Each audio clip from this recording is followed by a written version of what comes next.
Сынып білім алушылары, қазір бізде математика сабағы. Бүгінгі сабағымыздың тақырыбы 2-ге көбейту кестесі.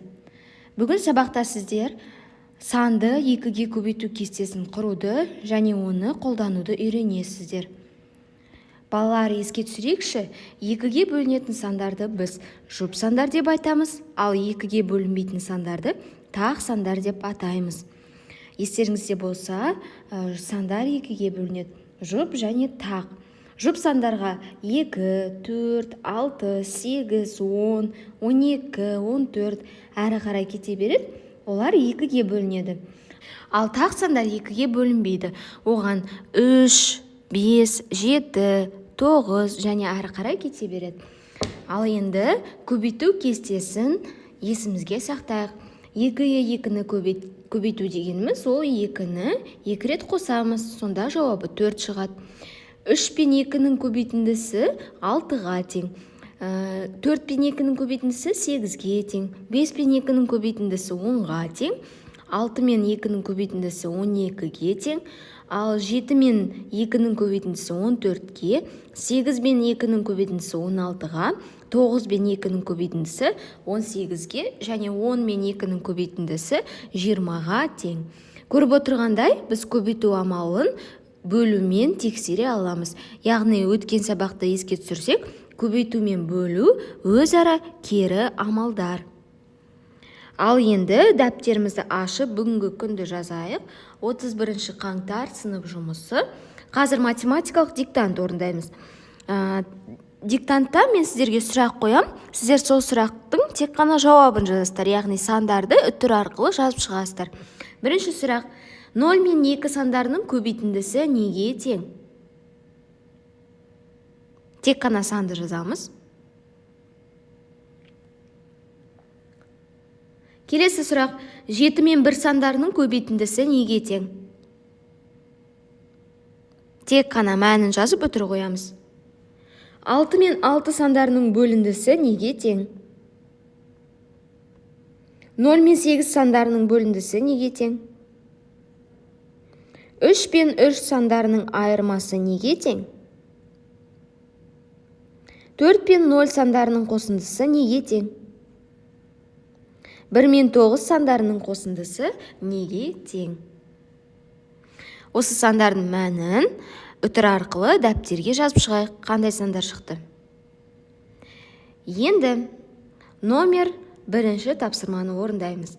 Суретті және үлгіні пайдаланып, өрнектің мәнін тап. Сіздерге үлгі берілген, яғни суретті пайдаланып отырасыздар. Соған байланысты бірінші қосу амалын шығарамыз, оны көбейтуге айналдырамыз, одан кейін мәнін жазамыз. Мысалы, 2 мен 2-нің қосындысы 2 мен 2-нің көбейтіндісіне тең, ал ол 2 мен 2-нің көбейтіндісі 4-ге тең. Міне дәл үлгідегідей 4 пен 4-тің қосындысы 9 мен 9-ның қосындысын жазамыз. Ал номер 2 тапсырмада 2-ге көбейту кестесін дәптерімізге жазып, қоршап қояйық. Бұл ереже, есте сақтау керекпіз. Осы 2 мен 2-нің көбейтісіне байланысты қолдана білетін бізде келесі ережелер шығады. 4 пен 2-нің көбейтіндісі 8, яғни санды 2-ге көбейту кестесі бойынша. 4 пен 2-нің көбейтіндісі 2 мен 4-тің көбейтіндісіне тең. Бұл көбейтудің ауыстырымдылық қасиеті. Көбейткіштердің орындарын ауыстырғанмен көбейтіндінің мәні өзгермейді. Сол қалпы 8-ге тең болады. Ал 8 мен 2-нің бөліндісі 4-ге тең және 8 мен 4-тің бөліндісі 2-ге тең. Өйткені көбейту мен бөлу өзара кері амалдар. Келесі номер 3 тапсырманы орындаймыз. Бұнда сіздерге кесте берілген кестені дәптерге сызуға болады, немесе төмендегідей өрнек түрінде жазуға болады. Мысалы, 2 мен 3-тің көбейтіндісі 6-ға тең, 2 мен 4-тің көбейтіндісі 8-ге тең, тағы сол сияқты. Балалар, бұл номер 3 тапсырманы өз еркілеріңізге байланысты кестемен сызып орындауға болады, немесе өрнек түрінде жазуға болады. Номер 6 тапсырма: есептерді шығар. А тапсырмасын мен сіздерге көрсетейін, тапсырмасын өздеріңіз дәптерге орындап шығарасыздар. Тапсырмасында былай делінген: Әрқайсысында жетеуден 2 қалташада асық бар. Қалташалардағы асықтар нешеу? Есептің қысқаша шартын берілгенін жазайық. Қалташа бізде 2, асықтар 7. Барлығы қанша асық екенін табу керекпіз.